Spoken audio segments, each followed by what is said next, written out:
All right, today we are going to talk about Module 3, Introduction to Proofs. The two standards that we're going to talk about is I can understand and apply properties of equality and congruence, and then I can understand if-then statements with geometry terms. All right, so the first one is just knowing what a conditional statement is. A logical statement that has two parts, an hypothesis and conclusion. So your hypothesis is going to be your if statement. So this is going to be your hypothesis. Your conclusion is your then statement. So if you do the dishes, then you can go to the movies tonight. Not all statements are written in if-then form. Sometimes you have to put them in if-then form. A counterexample is something that shows something is false, a specific example. So if you pass the test, then your grade is a B. Well, a counterexample has to make this true. Okay, your hypothesis is true, but your conclusion is false. So if you pass the test, you're not always going to get a B. You could get an A. If an angle is obtuse, that needs to be true. This is going to be the one that's false. So it's not always 130 degrees. You could make it 100 degrees, or any other 131 degrees, or any other obtuse angle that is not 130. So you can go ahead and do these next four and see if you can do them correctly, and then we will talk about them. Okay, so the last two, you can have lots of different answers. If an angle is acute, so remember it has to be acute. So these two are not acute. In 34, this has to be false. So 34 can't work because it already says then it measures 34. So D is your only answer. For the next one, if an animal has 4 legs, well, it has to have 4 legs and it can't be a dog. Well, a fish doesn't have 4 legs, an octopus doesn't have 4 legs, a dog with an amputated leg doesn't have 4 legs, so it has to be a C. The next two, if it has more than 2 sides, so that's what a figure has to have, then it is a triangle. If there are 2 odd numbers, then their product is less than 17. Well, product means multiply. It has to be 2 odd numbers. So 11 times 13 is obviously greater than 17. So that's what a counterexample is. A converse is we're going to talk a lot about. The converse is formed by switching the hypothesis and conclusion. So all you do is switch the if and the then statement. Write the converse, tell whether it's true or false. If it's false, provide a counterexample. So if you got an A, then you pass the test. Well, the converse would be if you passed the test, then you got an A. Well, that's not true. That would be false because you don't have to get an A. So it is false. So your counterexample could be you got a B, or you got a C, or you got a D, or a minus. A lot of different counterexamples would work there.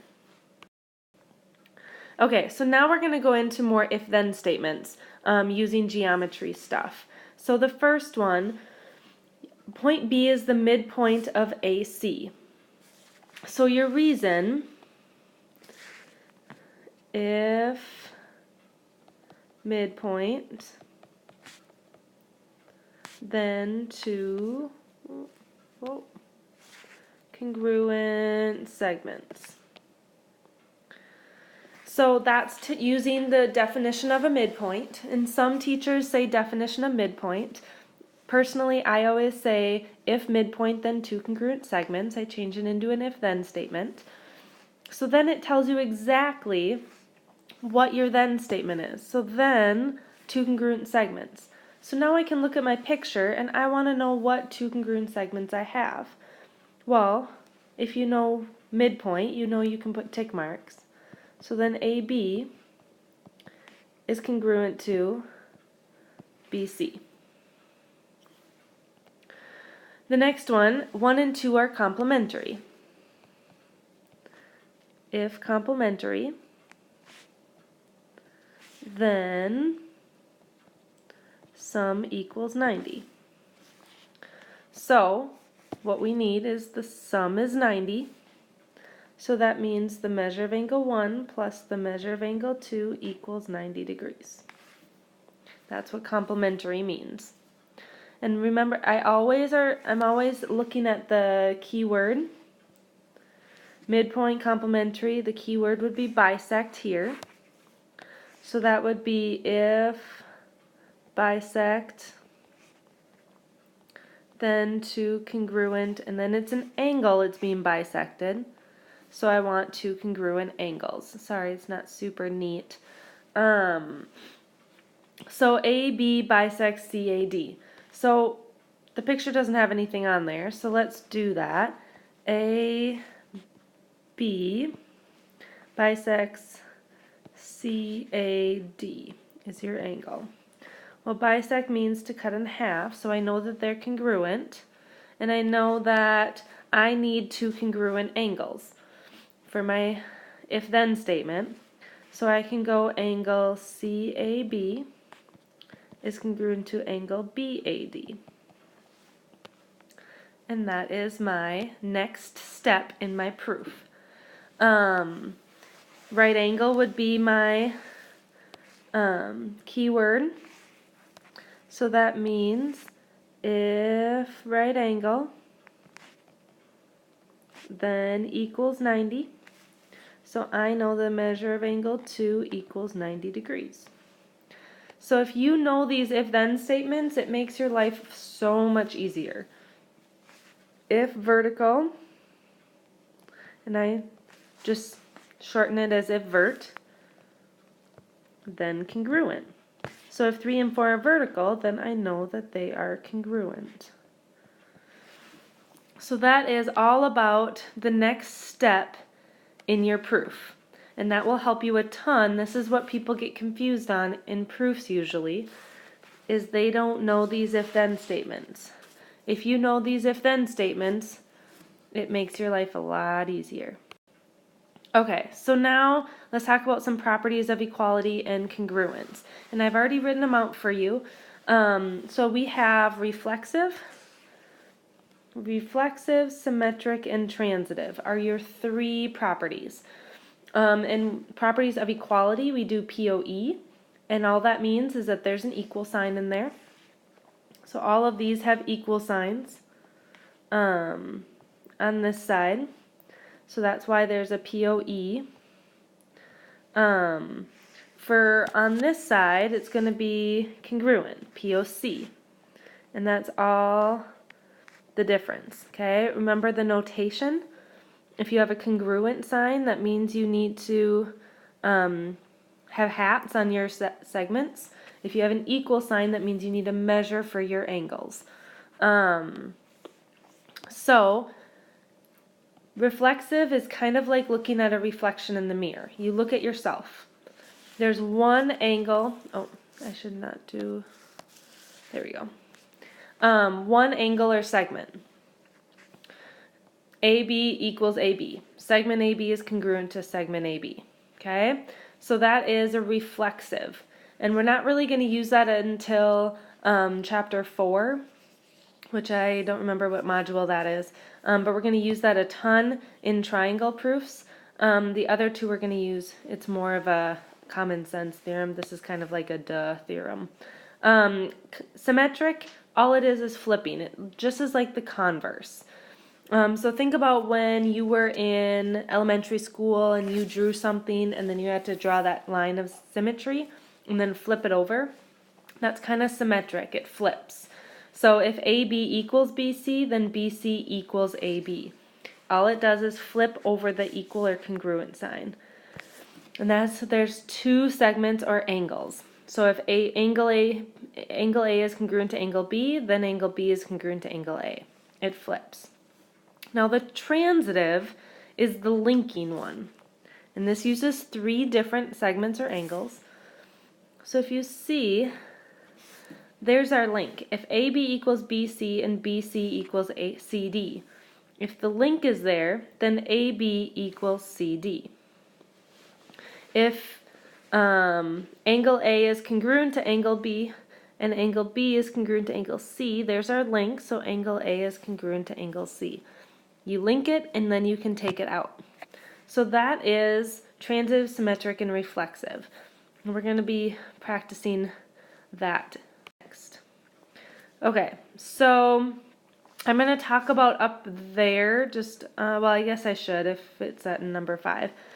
So congruent, we will use if congruent then equals, as seen here. So if you look, our proof says statements and reasons, and you say our first step is angle MNO is congruent to angle PRQ, and that is given.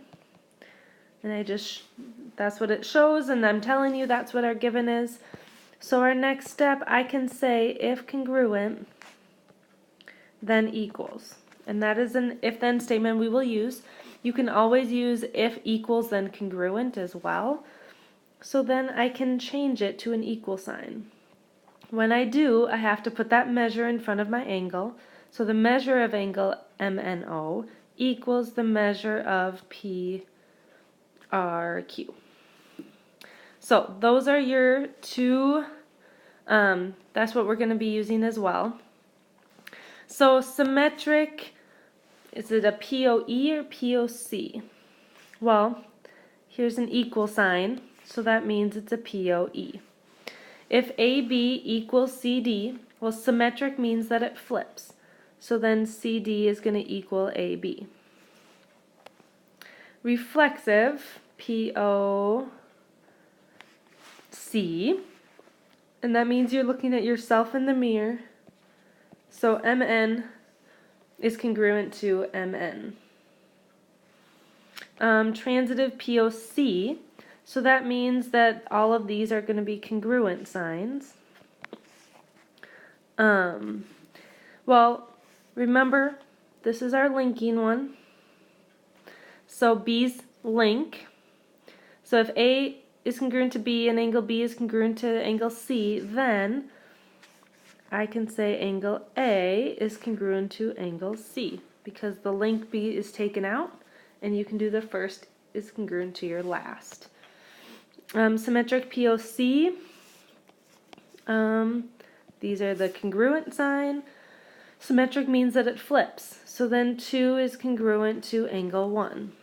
And then this is if congruent then equals, so I went from congruent to equals. So remember I have to put an M in front, measure of angle A equals the measure of angle B. And that's just the notation thing. Alright, so do these next 3 problems and then you can check your answers with mine. Okay, so the first one flipped, so that's the symmetric, and it's a congruent sign, so it's a POC, and the blank is a 3. And this next one, if you saw the link, so if we linked those, it would be if the blanks would be Y and Z, and then that would be the transitive POE. The last one is a little trickier because it's not a symmetric, transitive, or reflexive. It went from equals to congruent. So if equals, then congruent. Okay, so here's just some mini proofs. We're not going to do all of them, but we can do this first one for sure. I always have everyone number their statements and reasons so you know exactly which one goes with which. You always start with your first one and you write a given. You can't really do anything with that, so I write down my next one. Angle B is congruent to angle C by my given again. Always write out your givens in 2 different steps. Now if you look, there's a link. And that link is the transitive property. Transitive, and this is a POC. The link has to be kitty corner. Angle A is congruent to angle C. And we're done with our proof. So whenever this matches this, then you're good to go. And you're done with your proof. Alright, so this one, JK equals LM by my given. And then NP equals LM. Now, my LMs aren't kitty corner. So to make them kitty corner, I have to use the symmetric property, POE. Now 1 and 3 are linked. Oops, not 3, 4. So now my first spot is JK. My last one is NP. And that's by our transitive, POE. Now we need it to look like our proof statement. Well, first, do you see that NP is first? So I have to flip them. And you can only do something once. So I have to, for each step, you only can do it once. So I can't flip and make it congruent all in the same step. So I flipped it, and now I can say if equals, then congruent. And that would be my, oops, not JK again. NP is congruent to JK. And now it looks like my proof statement, so I am done. If you wanted to do these next two, I will do them and show you if you got them right or not. Alright, so those are your answers. I used symmetric and transitive in the first one, and I used division POE and symmetric in the next one. Alright, so here's some a little bit more complicated ones. The first one we'll do together. So the first one, I do the measure of angle A equals 40, and that's going to be my given. Oops, too many I's. Given, there we go. And then I say angle A and angle B are supplementary by my given. Now, if you remember a few minutes ago, we talked about supplementary. Supplementary is your key word. So your next step would be if supplementary, then sum equals 180.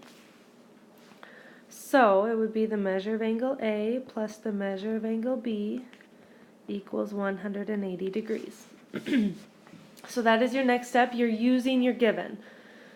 Now if you notice, I see A up here equals 40, and I also see angle A here. So we can replace them by using the substitution property. Substitution.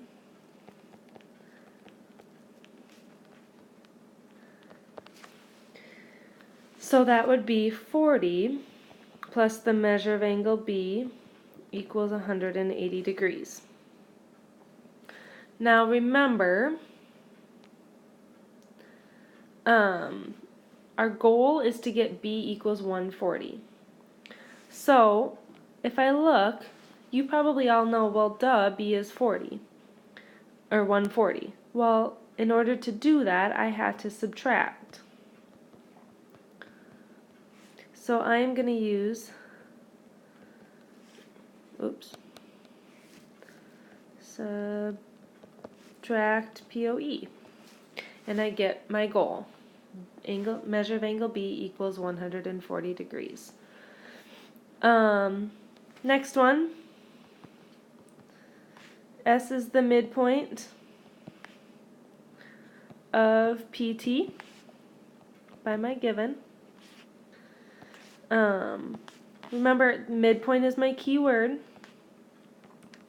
So if midpoint, then two congruent segments.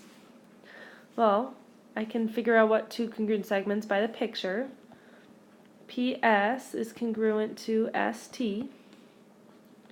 Now I look at my goal. My goal is PS equals ST. Well, that's easy. I have a congruent and I want to make it into an equals. So if congruent, then equals. PS equals ST. And this is a 3-step proof. Alright, so the next one is another supplementary one. This one you want to end with angle 1 is acute. So it's going to be one extra step than the first problem.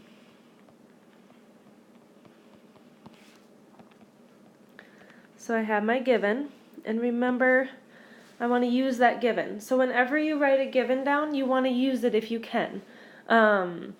Even though there's another given right underneath, I want to use if sup,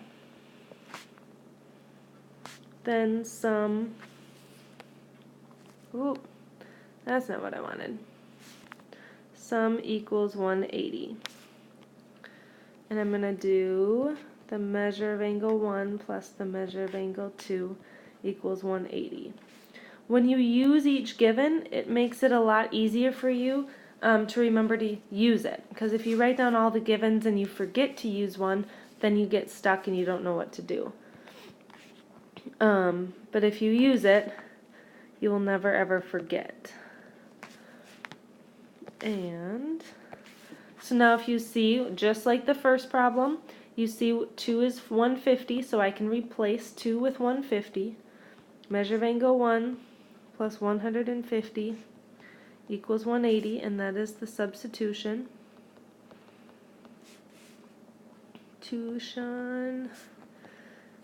And we can make it a substitution is always a POE, it never is a POC. And then, just like the one up there, we want to subtract. Measure of angle 1 equals 30 degrees. POE. So now we have to do one extra step. Because we don't want 1 is 30, we want 1 to be acute. So angle 1 is acute. This is if the measure is between 0 and 90, then acute. So if acute, then the measure is between 0 and 90, so that would be an if-then statement. The converse is also true. So if the measure is between 0 and 90, then it is acute. Remember, this is your if statement, okay? So that is your if statement. This is your then statement. The if statement is what you have. The then statement is what you are getting with your proofs. So hopefully that's a good intro to proofs, and hopefully that helps. If you have other questions, go ask your teacher.